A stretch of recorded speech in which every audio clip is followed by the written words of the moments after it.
बिस्मिल्लाहिर्रहमानिर्रहीम। अस्सलाम वालेकुम नाज़रीन, आप यूट्यूब चैनल देख रहे हैं। मैं इमरान खान हूँ। ये वीलॉग मैं फ़जर की नमाज़ के बाद कर रहा हूँ और इसमें मैंने अली अमीन गंडापुर साहब से मुलाकात की है, वज़ीर आला खैबर पख्तूनख्वा से। वो एक दफ़ा फिर ख़बरों के अंदर थे और पिछले वीलॉग में मैंने आपको बताया था कि वो लापता हो गए, उनका कोई पता नहीं चल रहा था।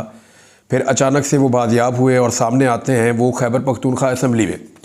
अली अमीन गंडापुर का मौक़िफ़ क्या है वो एज़ इट इज़ पूरा का पूरा मैं आपको बता दूंगा। मैंने उनसे कहा जी मुझे पूरी कहानी बताएं कि आपके साथ हुआ क्या। फिर जो सवालात उनके बारे में उठाए जा रहे हैं वो भी मैं आपके सामने रख दूंगा। फ़ैसला जो है वो फाइनली तो इमरान खान साहब ने करना है। तहरीक भी उनकी है, पार्टी भी उनकी है और इमरान खान साहब जो हैं वही बता पाएंगे कि क्या वो ये स्टोरी बाय करते हैं या नहीं करते, या वो इसके ऊपर क्या डिसीजन लेते हैं, ये बाद में पता चलेगा। लेकिन जो अली अमीन गंडापुर साहब ने कहा और जो सवालात मैंने उनसे किए, उनके जवाब, ये चीज़ें मैं आपको बता देता हूँ। लेकिन बैकग्राउंड थोड़ा सा ले लें कि अली अमीन गंडापुर ने वो रुकावटें अबूर की हैं जो नामुमकिन नज़र आ रही थी। यानी जो कटी पहाड़ी के बीच वाला एरिया था, यहाँ दो पहाड़ों के बीच में जिस तरह कंटेनर्स खड़े थे, जैसे खंदकें खोदी गई थी, माजी में इतनी खौफनाक रुकावटें हमने पहले कभी नहीं देखी। ये मुझे जितने इंडिपेंडेंट जर्नलिस्ट वहाँ मौजूद थे उन सब ने कहा। पाकिस्तान तहरीक इंसाफ में इवन जो अली अमीन गंडापुर के तनकीद करने वाले हैं, नाकदीन हैं, या उन्हें पसंद करने वाले हैं, दोनों तरह के लोगों ने कहा जी कि ऐसी रुकावटें हमने इससे पहले नहीं देखी। दूसरा उन्होंने कहा कि अली अमीन गंडापुर की अपनी गाड़ी और वो फ्रंट पे थे, यानी वो इस काफिले के उकब में नहीं थे, बीच में नहीं थे, वो फ्रंट से लीड करते रहे हैं। उन्होंने आंसू गैस बहुत ज़्यादा बर्दाश्त की और लगातार वो ये सारी चीज़ों का मुकाबला करते हुए सारी रुकावटें हटाकर इस्लामाबाद तक पहुँचे। तो ये क्रेडिट आपको देना पड़ेगा कि हुकूमत को ये लगता था कि वो किसी सूरत भी अली अमीन गंडापुर को डी चौक तक नहीं पहुँचने देगी, लेकिन उन्होंने डी चौक तक पहुँच के दिखाया। ये क्रेडिट आप उनको दे दें। अब जो सवालात हैं वो मैं बाद में बताऊंगा, लेकिन पहले सुन लें, क्योंकि मैंने अली अमीन गंडापुर साहब से जब जाके बात की तो जो परसेप्शन बनी हुई है मैंने उसी के ऊपर बात करनी थी। तो उनका एक राइट है, उन्होंने कहा जी मुझे अपनी स्टोरी बताने का, ये बताने का राइट तो है ना कि क्या हुआ था। मैंने कहा जी बिल्कुल आप बताएं आपके साथ क्या हुआ था, जो आपकी साइड ऑफ द स्टोरी है वो पूरी तरह लोगों के सामने आनी चाहिए। तो अली अमीन गंडापुर साहब ने कहा कि मैं अपनी हिकमत अमली के तहत जब डी चौक पे पहुंचा तो हमारा काफिला दो हिस्सों में तकसीम हो गया था और काफिले का एक छोटा हिस्सा लेकर मैं डी चौक में आया था। उस वक्त हमारे ऊपर बदतरीन शेलिंग की, हमारे नौजवानों ने पुलिस का मुकाबला किया और मैंने वहाँ पे खिताब भी किया था और हमारे ऊपर इतना प्रेशर बढ़ गया था और जो हमारा पीछे वाला बड़ा काफिला है वो काफ़ी पीछे था। ये मैंने वहाँ पे मुख्तलिफ लोगों से पहले पूछा कि काफिले का कितना फासला था, तो उन्होंने कहा कि जिस वक्त अली अमीन गंडापुर डी चौक में मौजूद थे उस वक्त काफिला जो है वो सेंटोरस के करीब मौजूद था। ये 5-6 किलोमीटर बनता है और इतनी दूर काफिला था। अली अमीन गंडापुर इधर थे और जब बहुत ज़्यादा प्रेशर बढ़ा तो इन्होंने अपनी गाड़ियाँ, गंडापुर साहब के बकौल कहते जी हम चले गए केपी हाउस में, खैबर पख्तूनख्वा हाउस में हम पहुँचे। हमने रास्ता उन्होंने जो लिया वो भी बताया कि ये निकले प्रेस क्लब वाली साइड से, वहाँ से घूम के उधर गए, वहाँ पे एक होटल है इस्लामाबाद में, मैरियट होटल, उसके सामने से गुजरते हुए ये खैबर पख्तूनख्वा हाउस में चले गए। जब ये खैबर पख्तूनख्वा हाउस में गए तो थोड़ी देर के बाद वहाँ पे रेड हो गया। पुलिस ने और रेंजर ने दरवाजे तोड़ना शुरू कर दिए, अटैक कर दिया। बकौल अली अमीन गंडापुर के जो उन्होंने मुझे बताया, उन्होंने कहा फायरिंग हुई और हमने फायरिंग सुनी, लोगों के ऊपर टॉर्चर भी कर रहे थे। अली अमीन गंडापुर के बकौल ये ऊपर एक मंजिल में मौजूद थे जहाँ पे सीएम का कमरा होता है और आसपास दीगर और कमरे भी होते हैं, फैमिली एरिया एक बनाया हुआ होता है। वो कहते हैं मैं वहाँ मौजूद था तो वहाँ पे एक शख्स ने, अच्छा ये उन्होंने मुझे कहा कि यार आप ऑफ द रिकॉर्ड रखिएगा, उस बंदे का नाम ना बताइएगा और कोशिश करें कि डेजिग्नेशन भी ना बताएं, लेकिन आप ये बताएं कि मुझे एक शख्स ने वहाँ से इशारा करके निकाला कि आप इस तरफ को आ जाएँ।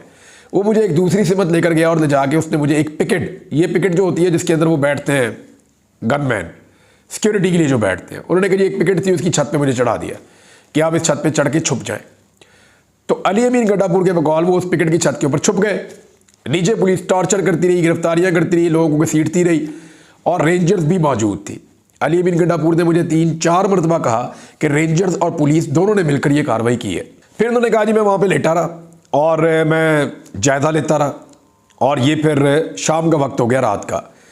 फिर अली अमीन गंडापुर ने बताया कि वही शख्स दोबारा आया और उसने मुझे कहा कि जी आप अपना लोकेशन तब्दील कर लें क्योंकि अब वो दोबारा सर्च ऑपरेशन के लिए आएंगे और जब वो आएंगे तो फिर वो ये वाली पिकेट पे भी आएंगे और इसको भी चेक करेंगे, तो आप दूसरी जगह पे आ जाएं। तो उसने अली अमीन गंडापुर साहब को निकाल के एक जो उससे बड़ी वाली लंबी पिकेट थी उसके ऊपर चढ़ा दिया और वहाँ पर जाके अली अमीन गंडापुर साहब ऊपर लेट गए। उन्होंने मुझे ये बताया कि वहाँ पे ऊपर पत्थर पड़े हुए हैं और आप जाके देख सकते हैं, वहाँ पे ऊपर पत्थर पड़े हुए हैं, ये उन्होंने कहा। और साथ उन्होंने ये कहा अली अमीन गंडापुर ने कि वहाँ बारिश होना शुरू हो गई और मैं बारिश के अंदर वहाँ पे उस पिकेट की छत के ऊपर लेटा रहा और गिरफ्तारी को अवॉइड करता रहा। और इसकी वजह से उन्होंने कहा जी मेरे कोई निशान भी पड़े हैं जिस्म पे जब मैं वहाँ लेटा हुआ था। वहाँ से अली अमीन गंडापुर ने कहा कि रात के आखिरी पैर मुझे मौका मिला, मैं वहाँ से निकला, उन्होंने मुझे अकब से निकाला और मैंने इससे पहले ये कह दिया था कि आप कोई एक वहाँ पे पीछे गाड़ी का अरेंजमेंट रखें जो मार्गला रोड पे और उस तरफ मुलिका एरिया में फिरती रहे और मुझे जैसे ही मौका मिलेगा मैं जाके उस गाड़ी में बैठ के तो मैं निकल जाऊँगा। ये अली अमीन गंडापुर साहब के बकौल ये हो रहा था।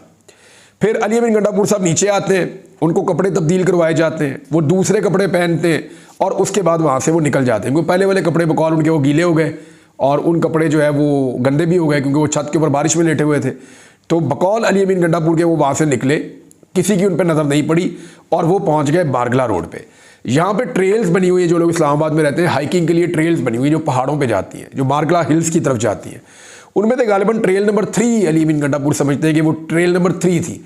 उन्होंने कहा कि मैं ट्रेल नंबर 3 पे चढ़ना शुरू हो गया, मेरे साथ एक शख्स मौजूद था और मैं उस ट्रेल के साथ ऊपर जाता रहा। जाते जाते अली अमीन गंडापुर साहब ने कहा जी कि फायर वे से आप ऊपर गए, ये बहुत मुश्किल होता है, इस पर दिन में भी आप नहीं चढ़ सकते, मैं क्योंकि यहाँ पे ट्रैकिंग करता रहा हूँ माजी में। तो उन्होंने कहा जी फायर वे से आप ऊपर जाना शुरू हुए और वहाँ पे बहुत पत्थर थे, बड़ा मुश्किल था, लेकिन हम चढ़ते चढ़ते अली अमीन गंडापुर साहब के बकौल वो मुनाल तक पहुँच गए।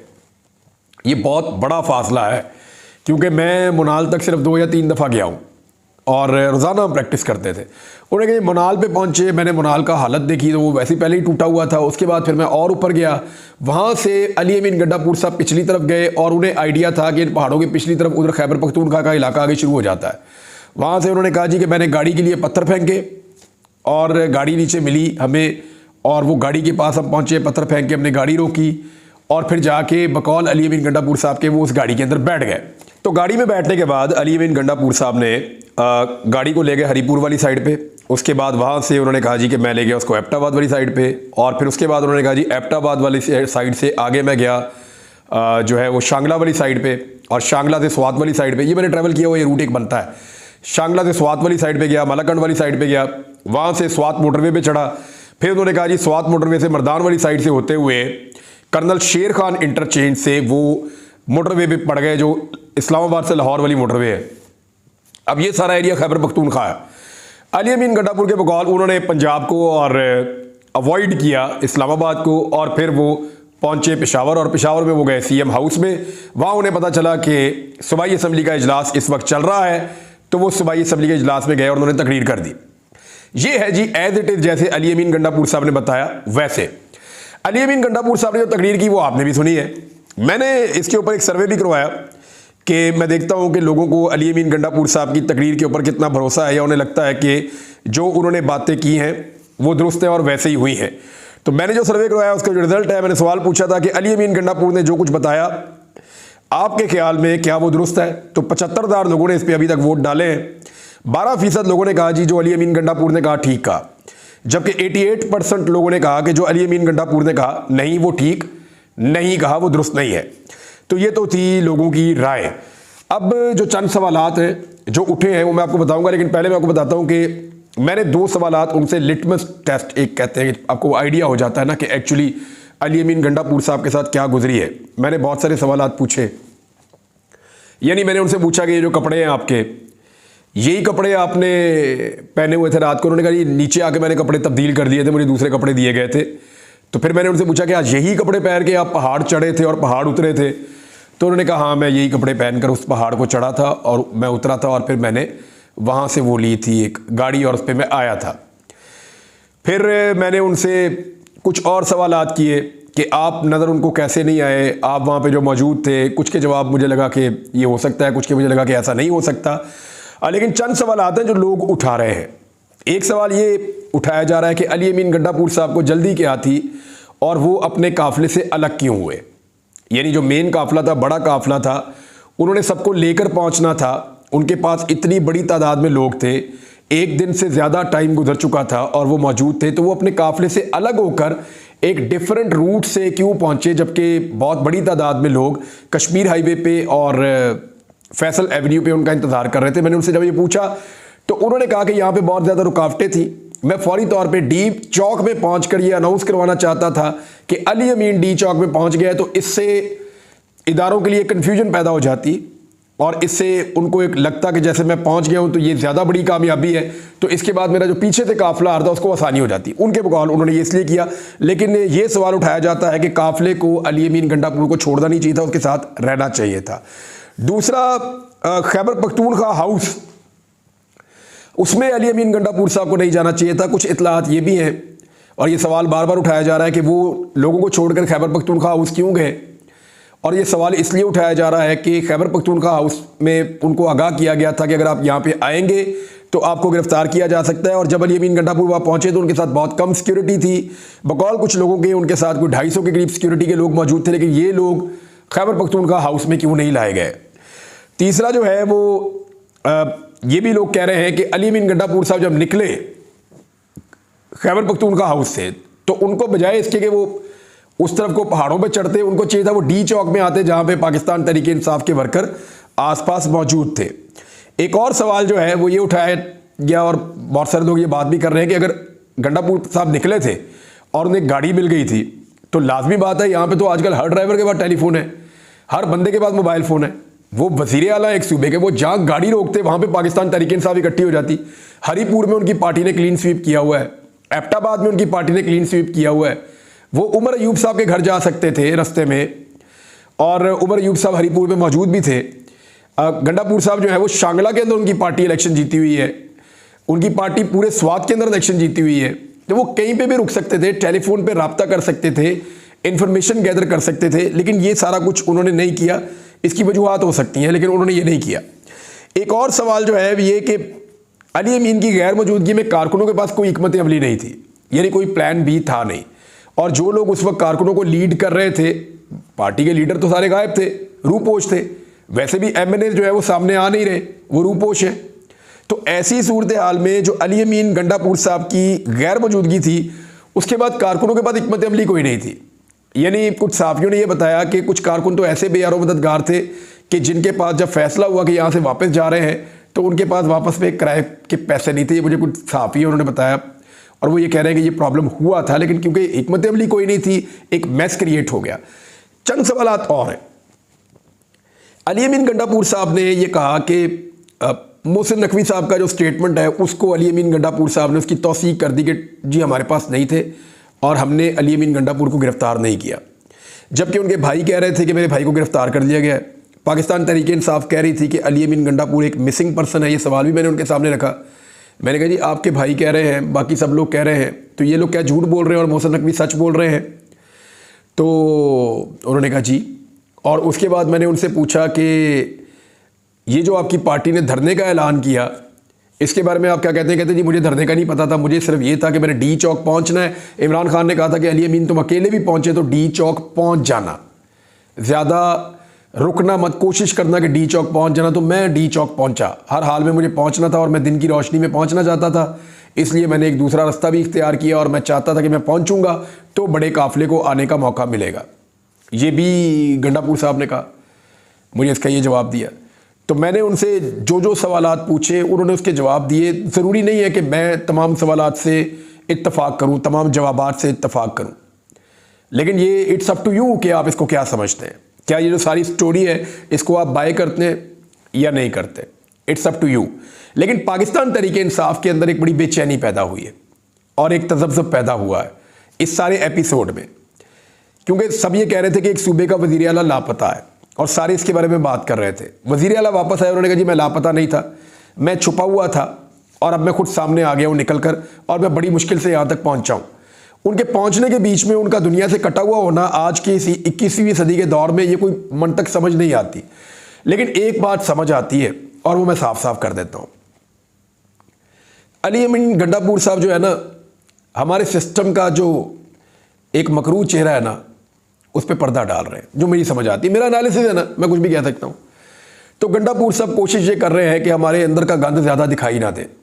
वो आज भी पर्दा डाल रहे हैं गंडापुर साहब।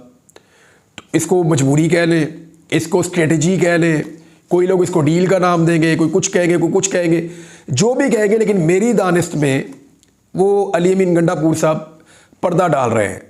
लेकिन जिन लोगों ने भी ये किया वो देख ले कि क्या इससे कोई पाकिस्तान को फ़ायदा हो रहा है या इससे कोई पाकिस्तान की इज़्ज़त और वक़ार में इजाफा हो रहा है। मेरे ख्याल में जो लोगों की परसेप्शन है या जैसे लोग समझ रहे हैं कि ये हुआ होगा, क्योंकि बहुत सारे ऐसे सहाफ़ी जिनका इस्टेब्लिशमेंट से बड़ा करीबी ताल्लुक़ है, हुकूमत से बड़ा करीबी ताल्लुक़ है, वो तो ये कहानियाँ देते रहे कि टॉर्चर भी हुआ, पकड़ के ले भी गए, बड़ी मुश्किल में हैं, उनको कहीं रखा गया है, कोई सेफ़ हाउस का जिक्र करता रहा, कोई कुछ और जिक्र करता रहा। तो तमाम सहाफ़ियों ने अपनी अपनी कहानी बताई अली अमीन गंडापुर के गायब होने के हवाले से, और आप उनको अली अमीन गंडापुर साहब का स्टेटमेंट जो है वो उससे डिफरेंट है। बहुत सारे वहाँ पे अरकान असम्बली मौजूद थे और वो सब अली अमीन गंडापुर साहब से ये जानना चाहते थे कि क्या हुआ, और उन्होंने अली अमीन गंडापुर साहब के सामने बहुत सारे सवालात रखने भी हैं और वो उनके जवाब जानना चाहते हैं। मैंने उनकी आंखों में सवालात देखे, वो खुल के कह भी रहे थे, मुझे भी कह रहे थे कि ये बात हमें समझ नहीं आई या ये बात आपको क्या लगता है। तो मैंने उनसे सवालात किए कि आप मुझे बताएं कि आपके ख्याल में क्या है। तो उन तमाम लोगों में से मुझे बहुत कम लोग ऐसे मिले, जैसे मैंने ये सर्वे करवाया जितना यहाँ पे है कि 88% लोग कह रहे हैं, मैंने सर्वे करवाया लगभग 74,000-75,000 वोट पड़े हैं, तो 88% लोग ये कह रहे हैं कि अली अमीन गंडापुर साहब ने जो कहा उस पर हमें ट्रस्ट नहीं है, यानी हमें नहीं लगता वो दुरुस्त है। और 12% लोग कह रहे हैं जी हमें लगता है कि जो अली अमीन गंडापुर ने कहा वो दुरुस्त है। अब मैंने एक लिटमस टेस्ट किया, मैं ये जानना चाहता था कि अली अमीन गंडापुर साहब की सोच अब दो इश्यूज़ पे क्या है। एक, मैंने उनसे कहा जी आईनी तरमीम के हवाले से मुझे बताएं कि आप ही ने महफूज रखा हुआ है तमाम MNAs को यहाँ खैबर पख्तूनख्वा में जो कमज़ोर है और जिनके वोटों को काबू किया जा सकता है। तो इस पे उन्होंने उमर अयूब साहब की तरफ इशारा किया, उन्होंने कहा जी ये पार्टी है और ये जो फैसिलिटी और जो सपोर्ट मांगेंगे वो सपोर्ट मैं दूंगा। आईनी तरमीम से बचने के लिए MNAs को और सेनेटर्स को प्रोटेक्ट करने के लिए जो मेरा रोल होगा, जो मुझे पार्टी कहेगी मैं वो करूँगा। दूसरा, मैंने उनसे PTM के बारे में पूछा कि जी PTM के जो एक जरगे का हो रहा है कि एक कौमी जरगा हो रहा है, पश्तून कौमी जरगा, तो उसके बारे में आप क्या कहते हैं। तो उन्होंने कहा जी देखिए वो PTM का प्लेटफॉर्म है और आज उनके ऊपर पाबंदी लग गई है, और आईन पाकिस्तान के मुताबिक क्योंकि वफाकी हुकूमत के बाद ये इख्तियार है तो उन्होंने ये पाबंदी लगा दी और मैंने इसी आइन के तहत हलफ उठाया हुआ है। तो ये तो एक आइनी मामला है, लेकिन मैं ज़ाती तौर पे ये कहता हूँ कि उनके साथ ज़्यादती की गई है। ये पाबंदी लगानी थी तो पहले लगा देते, अब ऐन मौके पे जब उनका प्रोग्राम आ रहा है तो ये पाबंदी लगाई गई है, तो ये अफसोसनाक है और ये गलत है, उनके साथ ये ज़्यादती हो रही है, ये नहीं होना चाहिए था उनके साथ। लेकिन जब मैंने उनसे कहा कि क्या आप फैसिलिटेट करेंगे या आप इसको किस नुक्ते से देखेंगे, उन्होंने कहा जी उनका मामला अदालत में है। तो इसके ऊपर अली अमीन गंडापुर साहब का ये मौक़िफ़ था। अब नाज़रीन, मैंने आपको सारी चीज़ें बताई हैं जो उन्होंने मुझे बताई हैं, कुछ और चीज़ें मुझे याद आएंगी आपको अगली व्लॉग में बता दूंगा, क्योंकि मैंने बड़ी देर तक वहाँ बैठ के बातचीत की है। लेकिन एक चीज़ है, असल फ़ैसला होगा तब जब इमरान खान साहब के सामने ये सारी सिचुएशन जाएगी। वो सहाफ़ियों के साथ मुलाकात करेंगे, अपनी पार्टी के लोगों से मुलाकात करेंगे, सुना है आज भी एक वफ़द जा रहा है उनको मिलने के लिए, तो वहाँ पता चलेगा कि इमरान खान साहब इस सारे एपिसोड को कैसे देखते हैं, इसके बारे में क्या स्टेटमेंट जारी करते हैं, और वो जो स्टेटमेंट देते हैं उसके असरात फिर क्या आते हैं। लेकिन एक चीज़ पाकिस्तान तहरीक इंसाफ के कारकुनों के लिए बहुत इंपॉर्टेंट है, और वो ये है कि अगर तो वो अली अमीन के पीछे चल रहे हैं तो शायद वो मायूस हो जाएं, लेकिन अगर वो इमरान खान के पीछे चल रहे हैं और उसके नज़रिए के साथ खड़े हैं तो ऐसी चीज़ें तो होती रहती हैं, यानी कोई दिन ऐसा तो कोई दिन ऐसा, ये चीज़ें तो होती रहती हैं। अगर किसी नज़रिए के साथ खड़े हुए कारकुन हैं तो फिर उनके लिए मायूसी की गुंजाइश नहीं है जब तक कि वो अपने मकसद को हासिल ना करें। लेकिन अगर वो एक नज़रिए के साथ नहीं खड़े हुए, शख्सियात के साथ खड़े हुए हैं, तो फिर आपके पास गुंजाइश है कि आप मायूस भी हो सकते हैं। ये एक सारी एपिसोड है और इस तरह की चीज़ें होती रहती हैं, पहले भी हुई हैं पाकिस्तान की पॉलिटिक्स में, आज एक नई एपिसोड हुई है। लेट्स सी कि इमरान खान साहब इसके ऊपर क्या कहते हैं। अब तक के लिए इतना ही, अपना ख्याल रखिएगा, अपने चैनल का भी। अल्लाह हाफ़िज़।